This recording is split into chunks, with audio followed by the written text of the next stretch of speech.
Hi friends, welcome to my channel Apoorva Reddy. అందరూ ఎలా ఉన్నారు? బాగున్నారా?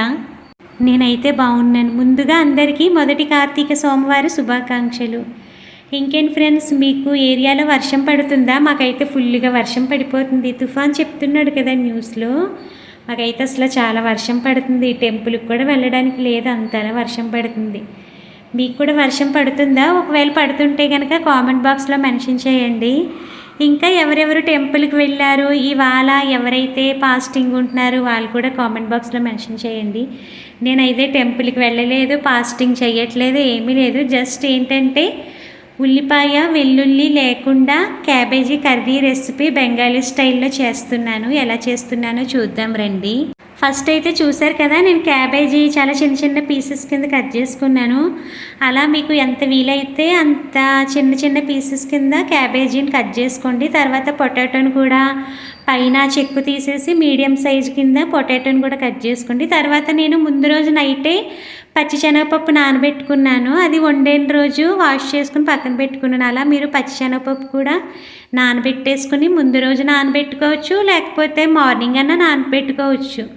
మీరంటే ఆఫ్టర్నూన్ వండిలా అయితే మార్నింగ్ నానబెట్టుకోండి. మార్నింగే వండుతారు అనుకుంటే ముందు రోజు నైట్కి నానబెట్టేసుకోండి.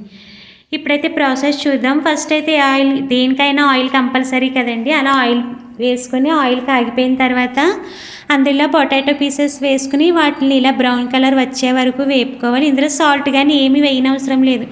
జస్ట్ అలా ఉత్తి పొటాటోని వేపేసుకుని అలా బ్రౌన్ కలర్ వచ్చాక వాటిని వేరే దాంట్లోకి తీసేసుకోండి. ఆయిల్లోనే పచ్చిమిర్చిని పొడవుగా కోసుకుని పచ్చిమిర్చి కూడా వేగిపోయిన తర్వాత అందులో క్యాబేజీ వేసుకోండి. క్యాబేజీతో పాటే మీరు నానబెట్టుకున్న పచ్చిశనగపప్పు కూడా వేసేసుకోండి. పచ్చిశనగపప్పుని ఏమీ బాయిల్ చేయకండి, డైరెక్ట్ మనం నానబెట్టుకున్న పచ్చిశనగపప్పుని క్యాబేజీతో పాటే వేసేసి అందులో కొద్దిగా పసుపు, నువ్వులు, వాము వేసుకోండి. మీ దగ్గర నువ్వులు వాము ఉంటే వేసుకోండి, లేకపోతే లేదు. నేను ఏంటంటే ఏ కర్రీ చేసినా రెండు తప్పనిసరిగా వేస్తాను కాబట్టి వేస్తున్నాను. ఒక శనివారం తప్ప మిగతా ఏ డేస్లో అయినా నేను అవి రెండు వేస్తాను. అవన్నీ వేసేసుకుని ఒకసారి బాగా కలిపేసుకుని దగ్గరికంటే మగ్గనివ్వాలి. మూత ఏమీ పెట్టకండి. మూత పెడితే మళ్ళీ వాటర్ వచ్చేస్తుంది. మనం మూత పెట్టుకుంటే ఇలా చేసుకుంటే కర్రీ మనకి డ్రైగా వస్తుంది, చాలా బాగుంటుంది. స్నాక్లా తినొచ్చు, చపాతీకి రైస్కి ఎలా తిన్నా బాగుంటుంది. ఇది బెంగాలీ స్టైల్ రెసిపీ. మా పక్కన బెంగాలీ వాళ్ళు రెంట్కున్నారు, వాళ్ళు ఇచ్చారు ఒకసారి కర్రీ. ఏంటంటే మనం పచ్చిశనగపప్పు వేసుకున్నాం కదా, అదేలేండి నేను పచ్చిశనగపప్పు వేశాను కదా, ఆ ప్లేస్లో వాళ్ళు ఏం వేశారంటే మనకి గ్రీన్ పీస్ ఉంటాయి కదా, కార్తీక మాసంలో వస్తాయి కాయలు, ఆ గ్రీన్ పీస్ వేశారు వాళ్ళు. ఇంకా వాళ్ళు చాలా మసాలాలు కూడా యాడ్ చేశారు. ఇప్పుడు మనకి అవి రెండు దగ్గరికి మగ్గిపోతాయి కదా, క్యాబేజీ పచ్చిశనగపప్పు, అవి రెండు బాగా దగ్గరికంటే మగ్గిపోయిన తర్వాత మనం ముందు ఫ్రై చేసుకున్న పొటాటో ఉన్నాయి కదా, ఆ పొటాటోని కూడా యాడ్ చేసేసుకోండి. యాడ్ చేసేసుకుని ఒకసారి కలిపేసుకుని అప్పుడు సరిపడా కారం, ఒక స్పూను ధనియాల పొడి కూడా వేసుకోండి. మీకు ఇంకా కావాలంటే మీ దగ్గర ఏ మసాలాలు ఉంటే ఆ మసాలాలన్నీ యాడ్ చేసుకోవచ్చు. నాకు బెంగాలీ వాళ్ళు ఇచ్చారన్నాను కదండి, వాళ్ళు అయితే వేపించిన జీలకర్ర పొడి, ధనియాల పొడి అలాంటి మసాలాలన్నీ వేశారు వాళ్ళు. కర్రీ చాలా బాగుంది. నేను ఇంకా ఏ మసాలా వేయలేదు, జస్ట్ కారము, సరిపడా కారము, ఒక స్పూన్ ధనియాల పొడి వేసాను అంతే. అల్లం వెల్లుల్లి పేస్ట్ అవి ఏమీ వేయలేదు.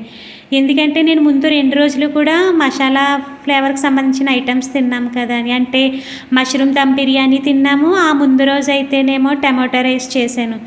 రెండు ఇంకా మసాలా కర్రీసే కదా అని నేను ఇంకా మసాలాలు ఏమీ వేయలేదు, ధనియాల పొడి తప్ప. ధనియాల పొడి కారం వేసాక బాగా మగ్గనిస్తారు కదా, మగ్గిపోయిన తర్వాత సరిపడా ఉప్పు కూడా వేసుకోండి. ఉప్పు మాత్రం లాస్ట్లోనే వేసుకోండి. కర్రీ అంతా దగ్గరికి అయిన తర్వాత లాస్ట్లో వేసుకోండి. ఎందుకంటే ముందే వేసేస్తే క్యాబేజీలోంచి వాటర్ వచ్చేసి కర్రీ అంత టేస్ట్గా ఉండదు. మనం మొత్తం అయిపోయాక ఎండింగ్లో కనుక సాల్ట్ వేసుకుంటే మనకి కర్రీ డ్రైగా వస్తుంది, చాలా బాగుంటుంది. దించే ముందు ఇంకా కొత్తిమీర వేసేసుకుని స్టవ్ ఆపేసుకోవడమే. కర్రీ అయితే టేస్ట్ సూపర్ ఉంటుంది. ఏ మసాలా లేకపోయినా కూడా చాలా బాగుంది. జస్ట్ మళ్ళా నార్మల్గా కూడా తినేయచ్చు దాన్ని మనం స్నాక్ ఐటెంలా. అంతే ఫ్రెండ్స్, నచ్చితే కనుక like, share, subscribe friends. Comment బాక్స్లో తప్పకుండా మెన్షన్ చేయండి ఎవరెవరు టెంపుల్కి వెళ్ళారు, మీకు వర్షం పడుతుందా లేదా అని.